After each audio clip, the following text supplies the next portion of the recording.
வார்த்தை அதில் ஆளும் வார்த்தையது, ஜீவனுள்ள வார்த்தையது. கிறிஸ்துவில் பிரியமானவர்களே, இந்த நாளுக்கென்று தேவன் நமக்கு இருக்கிற ஜீவ வார்த்தை ரோமரின் புஸ்தகம் 4வது அதிகாரம் 17வது வசனம். இல்லாதவைகளை இருக்கிறவைகளைப் போல் அழைக்கிறவருமாயிருக்கிற தேவன். எனக்கு அருமையான சகோதர சகோதரிகளே, இன்றைய நாளில் கர்த்தர் உங்களுக்காய் ஆயத்தமாக்கப்பட்ட நன்மைகளை, ஆசிர்வாதங்களை பெற்றுக்கொள்ளும்படிக்கு வாசல்களை திறந்து கொடுத்து ஆசீர்வதிக்கின்றார். இன்றைக்கும் அநேகருடைய வாழ்க்கையில் பல தேடல்களோடு தினமும் ஓடிக்கொண்டிருக்க வேண்டியதாய் இருக்கிறது. ஒரு சிலர் சமாதானத்திற்காயும் அன்பிற்காயும், ஒரு சிலர் நன்மைகளுக்காய் ஆசிர்வாதங்களுக்காயும், வேறு சில சுகத்திற்காய், ஜீவனுக்காய் மற்றும் பற்றாக்குறைகள், நிறைவடையாத காரியங்கள், தேவைகள் என்று தேடல்களும் அதிகம், ஓட்டங்களும் அதிகம். ஆனால் இவைகள் எல்லாவற்றிலும் மனித குலம் மறந்து போன ஒன்று, தேவ சித்தத்தையும் தேவன் தனக்கென்று ஆயத்தப்படுத்தியவைகளை காண முடியாமல் போனதுதான். இதனால் இழப்புகளை, தோல்விகளை, சமாதானத்தை, ஆசிர்வாதங்களை, நன்மைகளை இழந்து விடுகின்றனர். காரணம் விசுவாசமும் நம்பிக்கையும் ஓடுகிற ஓட்டத்தின் மீதும் தேடுகிற தேடல்களின் மீதுமே உள்ளது. சங்கீதக்காரன் தாவீது சொல்லும் பொழுது, விசுவாசித்தேன் ஆகையால் பேசுகிறேன் என்கிறான். ஆகவே விசுவாசம் என்பது வாயினால் அறிக்கை பண்ண வேண்டியது. இன்றைக்கு கர்த்தர் உங்களோடு பேசுகின்ற வார்த்தை, தேவனை நோக்கி பாருங்கள், தேவனின் வார்த்தையை அறிக்கை பண்ணுங்கள் என்கிறார். ஆகவே இன்றைக்கு இந்த வார்த்தைகளை விசுவாசிக்கிற நீங்கள் ஆசிர்வாதங்களை பெற்றுக் கொள்ளுவீர்கள். இன்றைக்கும் நாம் லூக்காவின் புஸ்தகம் 5வது அதிகாரத்தை வாசிக்கையில் அங்கே சீமோன் பேதுருவை குறித்து பார்ப்போமானால், அவர்கள் மீன் பிடிக்கும்படி சென்றவர்கள் ராம் முழுவதும் பிரயாசப்பட்டும் ஒன்றும் அகப்படாமல் மிகவும் வேதனைகளோடு, வருங்காலத்தை குறித்த கவலையோடு, தேவைகளை எப்படி சந்திப்பது என்ற மனபாரத்தோடு வெறும் வலைகளை தோல்வியின் சாயலோடு அலசிக்கொண்டிருக்கிற வேளையில் இயேசு அவர்களை சந்திக்கின்றார். தம் பிள்ளைகளுக்கு தெரியாதவைகளை, மறைக்கப்பட்டிருக்கின்ற காண முடியாத ஆசிர்வாதங்களை அடையாளப்படுத்துகின்றார். ஆழத்தில் போடுங்கள் என்று. அப்படியே வார்த்தையை விசுவாசித்து கீழ்ப்படிந்து ஆழத்தில் வலையை போட்டார்கள். திரளான மீன்களை வலை கிழியத்தக்க பிடித்தனர், பிரமிப்பு அடைந்தனர் என்று நாம் வாசித்தருகின்றோம். முதலில் முயற்சி செய்தது தங்களின் சுயத்தின்படி, அவிவிசுவாசத்தின்படி. பிறகு அவர்களின் முயற்சியானது இயேசுவின் சித்தத்தின்படியும் வார்த்தையை விசுவாசித்தும் செயல்பட்டபடியினால் வெற்றி பெற்றனர். அவர்கள் சொல்லும் பொழுது, ஆகிலும் இப்பொழுது உம்முடைய வார்த்தையின்படி வலையை போடுகிறோம் என்பதை பார்க்கின்றோம். நமக்காய் ஆயத்தமாக்கப்பட்ட நன்மைகளை அவரின் வார்த்தையின்படி விசுவாசித்தும் சித்தத்தின்படி ஒப்பு கொடுத்தும் காத்திருக்கும் பொழுது ஆசிர்வாதங்களை கண்டு கொள்வோம், பெற்றுக்கொள்வோம் என்பதை அறிந்து விசுவாசியுங்கள்.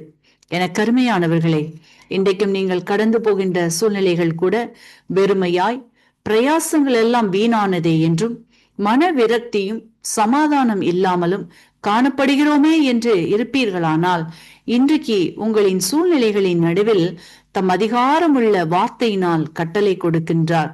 இதுவரையில் பெற்றுக்கொள்ளாதவைகள், அடைக்கப்பட்டவைகள், வெறுமையானவைகளை நிரப்பி ஆசீர்வதிக்கின்றார்.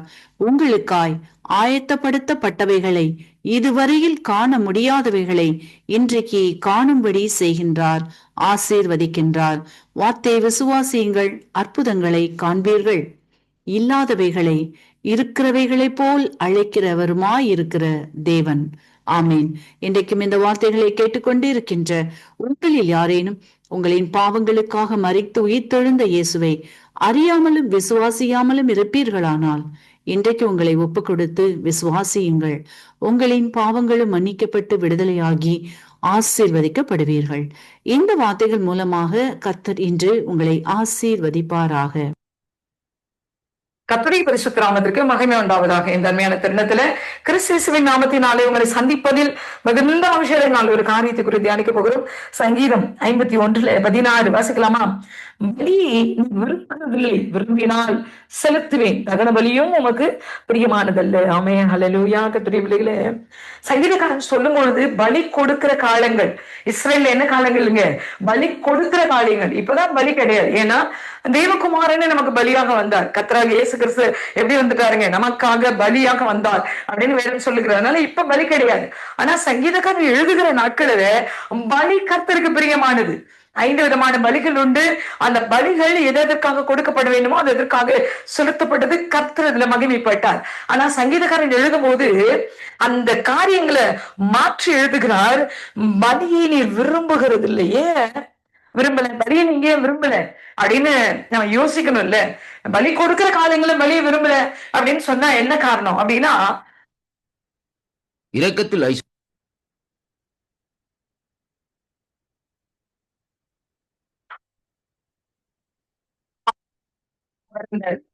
மாற்றி பார்க்கிறார், காரியங்களை மாற்றி பார்க்கிறார்.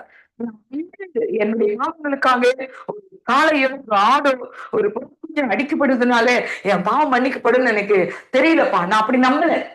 என் இருதயத்தின் பாவம் உம்மாலே மன்னிக்கப்பட வேண்டும். என் இருதயத்தினுடைய பாவங்கள்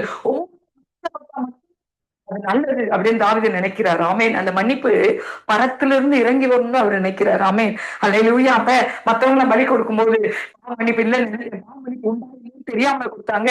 அது தெரியும் அவங்களுக்கு. ஆனா பாவம் செஞ்சுட்டு பலி கொடுத்தாங்க. அதோடு பாவம் நின்றுச்சா? இல்ல, அடுத்த முறையும் பாவம் செஞ்சாங்க, அடுத்த முறையும் பாவம் செய்யறாங்க. பலி தொடர்ந்து கொண்டே இருக்கிறது. எப்ப தொடர்ந்து அந்த நாள் வரைக்கும், அந்த பலி நிறுத்தப்படும் வரைக்கும் தொடர்ந்து வந்துகிட்டே இருக்கு. ஆனா சங்கீதக்காரன் சொல்லுகிறான், இல்ல, அந்த பலியை நீ விரும்பிட. நான் இப்ப பலி கொடுப்பேன், ஆனா திரும்ப பாவம் செஞ்சிடக்கூடாது. அப்படி ஒரு பலி எனக்கு தேவையில்லை அப்படின்னு சொல்றாரு. அப்ப இன்னைக்கு யோசிச்சு பாருங்களேன், பழைய ஏற்பாட்டிலே சவுல் ராஜாவை அமலேக்கியரே சங்கரிக்க சொன்னார். ஆனா அவர் என்ன செஞ்சுட்டாருங்க? கொழுத்த ஆடு மாடுகள் நல்லா எல்லாத்தையும் எடுத்துட்டு போயிட்டாரு. சாமியார் வந்து கேட்கிறாரு, என்னப்பா செஞ்சுட்டியா? எல்லாம் செஞ்சுட்டேன். அப்படியே அந்த காதுல கேக்குது ஆடு மாட்டோட சத்தம், அது என்ன அப்படின்னு கேட்கிறாரு. இல்ல தேவனுக்கு பலியிடுவதற்காக எடுத்துட்டு வந்தேன் அப்படின்னு சொல்லிட்டாரு பாருங்க. அவர் சொன்னார், கீழ்ப்படிதலை பார்க்கலாம் உன் பலி புரியுமா? செவி கொடுக்கலை பார்க்கலாம் இந்த உத்தமத்தை காட்டிலும் பலி தேவையா அப்படின்னு சாமுவேல் பேசுவார். ஆமேன், அல்லேலூயா. அப்ப என்ன வேணுமா? கீழ்ப்படிதல், செவி கொடுத்தல், இதுதான் பலிக்கே பிரதானமானது அப்படின்னு சாமுவேல் சொல்லி இருக்கிறார். ஆமே. அப்ப எனக்கு கத்துடி பிள்ளைங்களை சாமுவேல் நம்ம பேசுகிறார். சொல்லுவது சரிதான் இல்ல? பலி பிரியமா? பலியை காட்டிலும் மேலானது மனம் திரும்புது. ஆமேன். மனம் திரும்புதுனால நீ விரும்பினால் செலுத்துவேன், தகன பலியும் உனக்கு பிரியமானது இல்லை. கர்த்தர் செலுத்துவேங்கிறாரு. ஆனா தகன பலி அப்படின்னா என்னங்க? தன்னை தாழ்த்தி எல்லாத்தையும் விட்டுட்டேன்னு சொல்லி எல்லாத்தையும் துண்டு துண்டா கட் பண்ணி வச்சு அது எரிந்து நுகர்ந்து கர்த்தர் மகிழ்ந்து ஆசீர்வதிக்கிற ஒரு பலிதான் தகன பலி. அதுவுமே நீங்க விரும்பல அப்படின்னு தாவீது சங்கீதக்காரன் உணர்றாரு.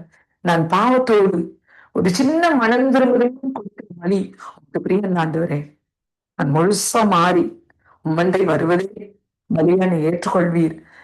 நொறுங்குண்டு பார்க்கிறாருல்ல, அப்படிதான் நுணுக்கப்படுகிற பலி.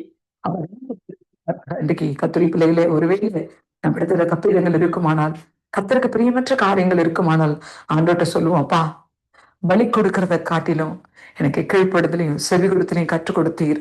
என் நிறுவனம் நொறுக்கப்பட்டு மணந்து கற்றுக் கொடுத்திருக்கீங்க, அதற்கு ஸ்தோத்திரம். என் தப்பிதங்கள் எல்லாம் மன்னிங்க, என் பாவங்கள் எல்லாம் மன்னிங்கப்பா, என்னை ஏற்றுக்கொள்ளுங்க, உங்க சமூகத்தின் பிள்ளையான திரும்ப அழைத்துக் கொள்ளுங்க. ஆண்டோட்ட கேட்கலாம். நிச்சயமா ஒரு பெரிய விடுதலையை உங்களுக்கு எனக்கு கற்று தருவதற்கு போதுமானவர்.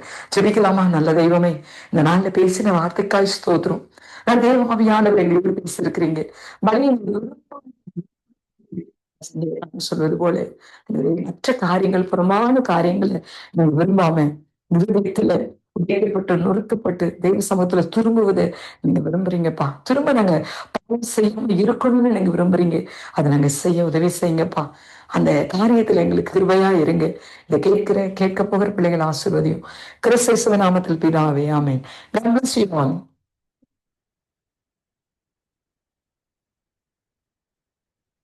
இரக்கத்தில் ஐஸ்வர்யமுள்ள அருமை பிதாவாகிய இயேசு கிறிஸ்துவின் இனிய நாமத்தில் இந்த நாட்களிலும் உங்களை வாழ்த்துவதில், உங்களை வரவேற்பதில் நான் மிக்க மகிழ்ச்சி அடைகிறேன்.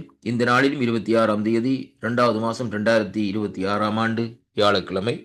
இந்த காலை வேளையிலும் ஆண்டவர் நமக்கு கொடுக்கிற ஒரு அருமையான ஒரு வாக்குத்தத்தம் மத்தேயு சுவிசேஷ புஸ்தகம் 5வது அதிகாரத்தில் நாங்கள் 8வது வசனத்தை வாசிக்க கேட்போமா இருந்தால், கர்த்தருடைய வார்த்தை சொல்லுகிறது, இருதயத்திலே சுத்தமுள்ளவர்கள் பாக்கியவான்கள், அவர்களை தேவனை தரிசிப்பார்கள் என்று சொல்லி இந்த நாட்களில் இந்த வார்த்தை சொல்லுகிறதை பார்க்கிறோம்.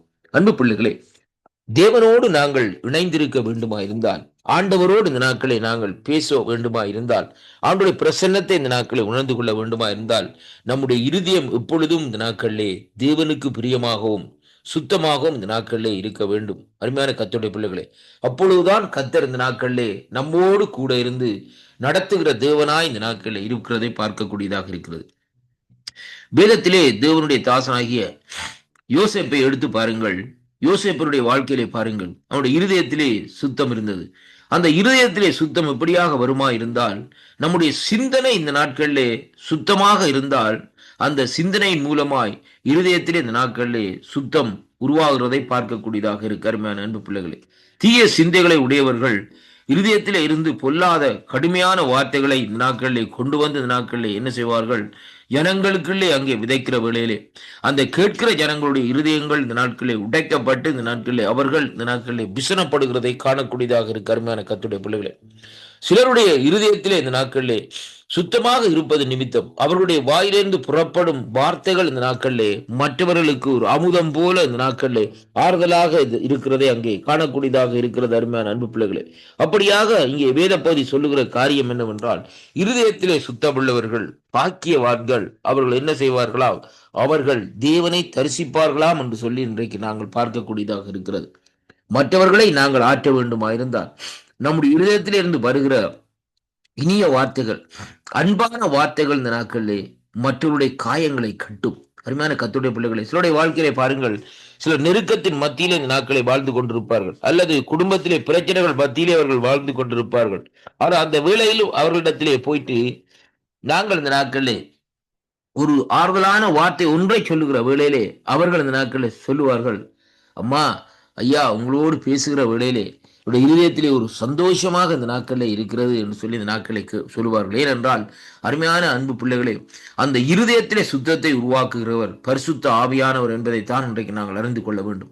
அப்படியானால் இன்றைக்கு நாங்கள் ஆவியானவரோடு இந்த நாட்களிலே நாங்கள் அனுதினமும் நடப்போமா இருந்தால், நம்முடைய இருதயம் இந்த நாட்களிலே தானாகவே இந்த நாட்களிலே பரிசுத்தப்படும் என்பதைத்தான் இந்த வார்த்தை இந்த நாட்களை நமக்கு கற்றுத்தருகிறதை பார்க்கிறோம். அருமையான அன்பு பிள்ளைகளே, வேதத்திலே இந்த நாட்களை பார்க்கக்கூடிய அநேக பரிசுத்தவான்கள் இந்த நாட்களே அவருடைய பேச்சின் மூலமா இந்த நாட்களே அநேகர் இந்த நாட்களே ஆண்டவரிடத்திலே வருகிறதை அங்கே காணக்கூடியதாக இருக்கிறது. ஏன் அப்படி என்று பார்க்கிற வேளையிலே பரிசுத்த ஆவியானவருடைய கிரிகையினால் இந்த நாட்களே அவர்கள் நிறைந்து இந்த நாட்களிலே இருதயத்திலே இருந்து பேசுகிறார். ஏனென்றால் வேதம் சொல்லுகிறது, ஆண்டவராய் இயேசு கிறிஸ்து இந்த நாட்களை எப்படியாக சொல்லுகிறார் என்று சொன்னால், இருதயத்தின் நிறைவால் வாய் பேசும் என்று சொல்லி இந்த நாட்களை சொல்லப்படுகிறதை பார்க்கிறோம். அப்படியானால் ஒவ்வொரு மனுஷனுடைய இருதயம் இந்த நாட்களிலே சுத்தமாக இந்த நாட்களிலே இருக்கிற வேளையிலேயே அவர்கள் இந்த நாட்களில் பேசுகிற வார்த்தையிலே தேவனுடைய, அதாவது அவருடைய கனம், அவருடைய மகிமை, அவருடைய பிரசன்னம் இந்த நாட்களில் வெளிப்படுகிறதை அங்கே இன்றைக்கு நாங்கள் பார்க்கிறோம். அதனாலே அன்பு பிள்ளைகளே, நம்முடைய இருதயம் இந்த நாட்களில் எப்பொழுதும் தேவனுக்கு பிரியமாகவும் சுத்தமாகவும் இந்த நாட்களில் இருக்க வேண்டும். இருதயம் எப்படியாக இந்த நாட்களில் நிறைந்திருக்கிறதோ அதன்படியே இந்த நாட்களை நாங்கள் பேசுகிற வேளையிலே காயங்கள் கட்டப்படும், நறுங்குண்ட இருதயங்கள் தேற்றப்படும். இந்த நாட்களிலே கட்டுக்கள் அவிழ்ந்து போகும். அதே போல் இந்த நாட்களிலே அவர்களுடைய கேட்கிறவருடைய மனதிலும் இருதயத்திலும் சிந்தனையிலும் ஒரு சமாதானம், தெய்வீக சமாதானம் உண்டாகும் என்பதைத்தான் கர்த்தருடைய வார்த்தை இந்த நாட்களை நமக்கு கற்றுத்தருகிறது. இந்த வாக்குத்தத்தங்களை சற்று இந்த நாட்களை ஆராய்ந்து பாருங்கள். நம்முடைய இருதயம் எப்படியாக இருக்கிறது?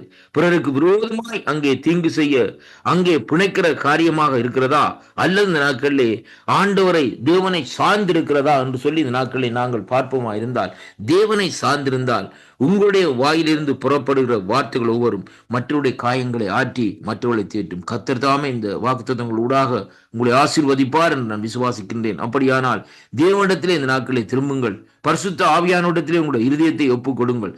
அப்பொழுது அவர் ஆண்டு உங்களை நடத்தி கொள்ளுவார். கர்த்தர் தாமே உங்களை ஆசீர்வதிப்பாராக. ஆமேன். ஆம்.